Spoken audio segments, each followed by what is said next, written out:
are freaking me out! Okay people, welcome back to another Fwoosh overview. Today let's take a look at the Hasbro Marvel Legends Excalibur 3-pack with Meggan, Captain Britain, and Shadowcat. Or is it a 4-pack? There's Lockheed. And is it Meggan or Meggan? Okay, I'm gonna apologize ahead of time. Excalibur back in the day was very near and dear. You guys know that I love my X-Men, but I love X-Men throughout time. You know, different teams, different eras. When it comes to specific costume choices for X-Men, I'm kind of lenient. You know, this belt here, X buckle, some line work, I can fudge. But with Excalibur, I can only picture Alan Davis. That's it. The early issues of Excalibur with Warwolves, TechNet, the Crosstime Caper, it broke my heart when other artists came on to do some of those issues because I thought, what the hell happened? This is not Alan Davis. So if I complain too much, that's why. I'm trying to superimpose my mental image onto the action figures in front of me. Looking at the package, it's what we're used to with the 3-packs, or well, 4-packs. See everything that you get except for the feet. They're down there somewhere. On the side, there's those 90s trading cards that inspired this set, except for Captain Britain's costume. On the back, those cards again, but it shows the back. Very clever way to give us the stats, the bios for each character. On the other side, yes, trading cards yet again. On the top, Excalibur. On the bottom, legalese barcode.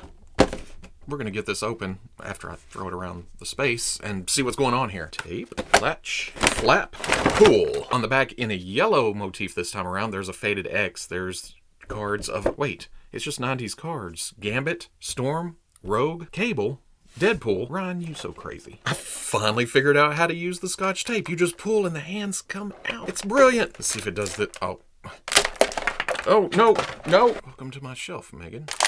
Exactly what I needed, another Fwoosh blue figure. She's phasing. Okay, as a Shadowcat figure, it's definitely passable. All the key elements are there. Long hair, puffy sleeve, a collar, a belt. Darker blues, lighter blues. And she's probably been depicted like this in the comics, but not quite what I think of when I think of Excalibur. As far as sculpt goes, I feel like the legs are reused from something. They're just plain, no details to them. Swivel at the boot, which is always nice when there's a color separation, lighter to darker. There is some sculpt detail to the feet, like the toes and then the sole on bottom. The hands, at this point, I'm just calling these standard female. If you have powers, you're getting these hands. For the sleeves, I'm not sure. These are not the Jim Lee Storm upper arms, but there is a puffiness, or well, I guess a bagginess with the wrinkles, and then some smaller ones around the lower until you get to the cuff at the wrist. Then the upper torso also has some wrinkles, kind of give that Shadowcat look with the collar that is a separate piece. It's rubbery, so it gets out of the way. But I'm guessing the lower torso is also reused since it's just abs, no really clothing details to it. The head, I saw a lot of complaints about her smiling, but it's Kitty. And that's kind of what I'm used to. She's usually happy-go-lucky, but it's showing a little emotion. I'm not going to complain about that. She has a very Natalie Portman vibe to her, and I don't know if it's the facial features or the hair, but all that working together, I can't help seeing that. The mask is sculpted on. Long brown hair runs in front of the shoulder on the left side and then works its way down. Just a nice sculpt. It's very wavy. And then the belt is a rubbery piece, not glued down, which I'm okay with. That way you can move it out of the way if you need to. There's a knot tied to strands hanging down really, really far and very loose fit around the waist. Like I said, passable. This works as a Shadowcat on the shelf. There's no denying it. You see her in the midst of other X-Men, other action figures, and you're gonna go, oh, that's Shadowcat. But in a perfect world, this would be a blouse type look to it, coming down to a tighter belt around the waist. I'm good with the top. I just wish it wasn't so skin tight below that. And then the arms, of course, were way puffier in the comics, but I can kind of see why they toned that down for an action figure. Would have gotten in the way of articulation, would have looked odd if it couldn't sit down because it doesn't flow. It's hard plastic, so it would hit things and not sit in positions. The hair is what gets me the most. I would have liked to seen just way more body to it, way more curls and twirls. I understand that hairstyles can change over time, but most of the time, she usually has a part on the left side and it's coming up and over. A lot of people have been talking about swapping this out with the old Toy Biz Jean Grey Phoenix hair. Some swirls, some twirls, some curls. I'd probably have to do some dremeling get to make room for this head. That may be a future custom project. Going over articulation, there's a hinge with a ball going up into the skull. You know where this is going. The hair is kind of form-fitting to the back. Not a lot of up. Does get some hinge down though. Tilt to the right, not so much to the left. Some swivel. Arm pegs into the torso, rotates all the way around. The shoulder comes up, whoa, past 90. Hinge and swivel at the elbow, comes up to 90. Rotates. Swivel at the wrist with a hinge in and out. Ball or double ball at the mid-torso. Some hula hoop. Ball coming out to the hip, comes up, back, out. Not too bad. Not all the way, but not too bad. Swivel at the thigh, but you also get some swivel at the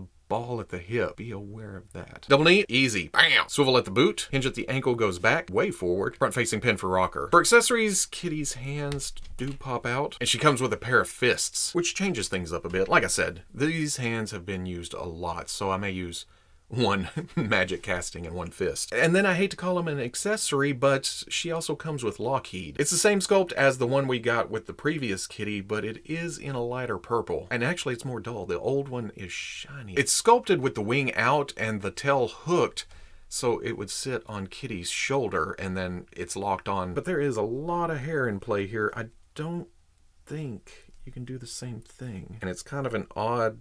Oh, there you go. It's not so much hooked around as it is pinched in between the hair and the back. But that's not bad. You can almost get it like that, but it's a balancing act. If you just barely move... Whoop. What if we hook the tail behind the elbow? It just doesn't lock on. Then there is Captain Britain. And when it comes to Braddock, this is his most iconic costume. The X across the chest, the red running down the arm, the white stripes in places, the convoluted design up on the helmet. And I only say that because if you were, you know, an aspiring comic artist in your high school days back in the late 80s, early 90s, and you tried to draw this on your notebook, whew, it was a pain in the ass. But then it got real simple from the waist down. I mean, there's almost a line right here. The flag's up top. You get to here, it's white with blue, and that's it. You can see the musculature and everything underneath. There's wrinkles around the wrists and coming down to the top of the boots. This is a rubbery piece that is glued onto the front right there. It comes back and around, almost hides those peg holes at the knees. But then it's a pale blue below that, pretty basic feet. Most of the body is reuse of Odinson, all except from the knee to the ankle. These wraps are sculpted on Thor. Same torso, same arms, same hands, different wraps at the wrist. Excellent line work here, especially the white. Hell, that white line runs out to the shoulder, down, across the bicep, across the elbow joint, and then down into the glove. Action figures being what they are, though, it's gonna be broken up a bit if you do a lot of flexing around. The bottom of the X does run across the back, but then there's a lot of blue. The top of the X actually cuts and goes down the arm. That is comic accurate. It took me a minute to realize that because I thought, wait, isn't it supposed to be another X on the back? But it's not. There's some more of that white line work running all the way around. Again,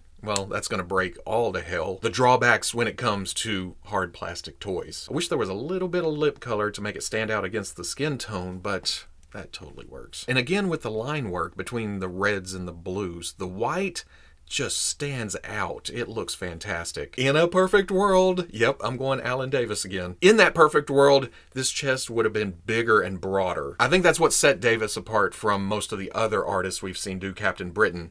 There was a bulkiness to that, but then the legs kind of thinned out, and so did the arms. Well, don't get me wrong, huge muscles on there, but they tapered down. The head, though, with all the facial features, and it looks just like a mask over the top, I'm having a hard time coming to terms with that because that was always a helmet. But again, we saw this with some other artist renditions. Oh yeah, one last thing. The pegs, red on the outside, which is what they usually do because this is what you see most of the time. Unfortunately, the red pegs show up on the inside. Going over articulation, there is a ball at the top of the neck with a hinge going down. Can look up that far, which is nice for a flying character.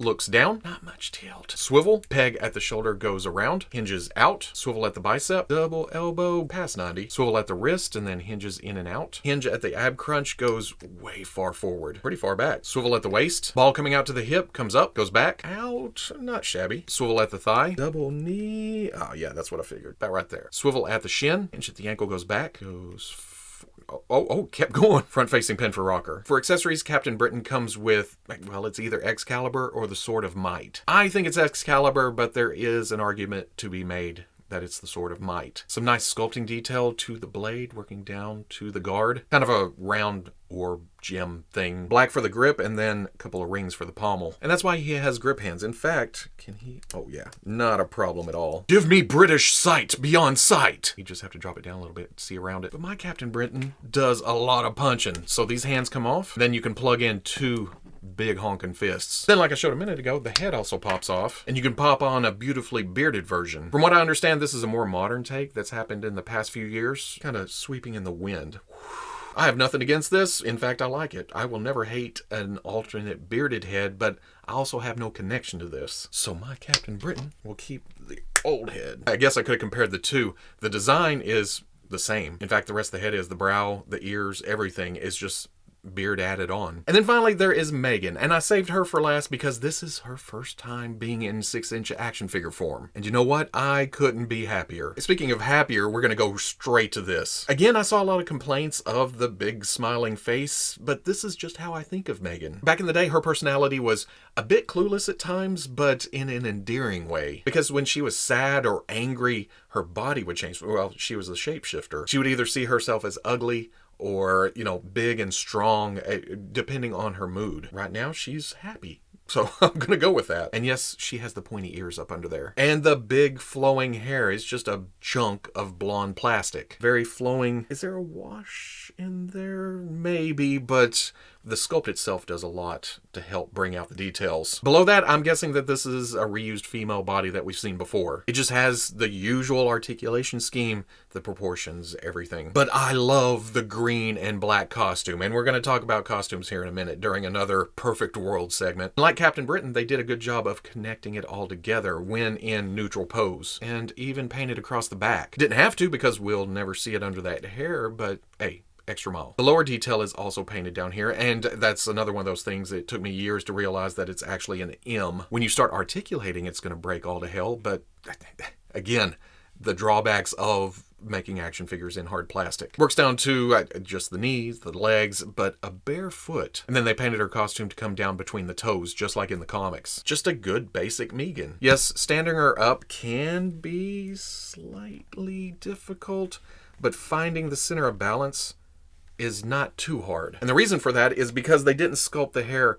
back and out. They tried to keep it as close to the back as possible. So while it looks crazy wide, from the side, it actually lays pretty flat. Now, Perfect World, there's not actually anything I would change about this figure, but when you put these two together, it's kind of different storylines. These should not exist at the same time. And I know that's getting super nitpicky, but hear me out. When Excalibur started, Captain Britain was in this costume, but Meggan was in her orange gear. And it was pretty plain and unexciting. Just orange bodysuit, big collar. But then sometime near the beginning of the Crosstime Caper, both Brian and Meggan's costumes got destroyed. So on one of those alternate Earths, Meggan got the green costume. Brian got the simplified costume with just the arrow pointing down and then the diamonds on the shoulders and helmet. You know, like they showed on the box. There's green Meggan. There's that second costume. But when it comes to iconic representations of characters I want on the shelf, I probably would have went with these two also. You can't deny that this is Braddock's most popular costume. And then for the green, it's just more superhero-like. Much more visually interesting than the orange bodysuit. Going over articulation, can you guess the neck range here? There is a ball going up into the skull with a hinge below. Not gonna look up, which is bad for a flying character, but not much else they could do. Can look down though. Lots of tilt. Swivel, arm pegged into the body, goes all the way around, wheel run into the hair. You gotta kind of turn out of it. Shoulder hinges up. Hinge and swivel at the elbow doesn't quite make 90. Is it backwards? Can I turn it around? Oh no, that's worse. Swivel, swivel at the wrist, then hinge. Ball joint mid-torso, little hula hoop. Ball coming out to the hip, comes forward, back, out. Oh no, that's not good. Swivel at the thigh. Double knee, gets to there. Hinge at the ankle, goes back, forward facing pin for rocker. For accessories, there's those hands again. We see them all the time. Those do pop out. And she comes with two fists. I forgot to show that, like the feet, the costume is painted to go up between the fingers. And it's that way on the magic hands too. Size-wise, Captain Britain stands at about 6 7/8. Kitty is about 5.5 to the top of her head and 5 5/8 to the top of her hair. And then Meggan is 5 7/8 to the top of her head and 6 3/8 to the top of her hair. Hopefully we'll be filling out the rest of this team soon though. We need a Hound Rachel. And I am recording this before PulseCon, so if that happened during PulseCon, hooray! If it didn't, and then one last perfect world, I hope for a more Alan Davis head in the future, maybe with a reissue of Nightcrawler or a multi-pack something. Remember I said perfect world, not this world. New Kitty is quite a bit shorter than old Kitty, but if you want to put Meggan on a modern shelf, that'll also work here. And then here they are next to Wolverine. Well, she's taller. That may be close. Well, never mind, I just looked it up and she's 4'10". So this figure is actually tall, but that makes it Marvel Legends scale. So that's about right. And then here's your standard Bucky Cat body with Union Jack. I even have a 3D printed widget from Reba Bolito on Instagram, ready to go.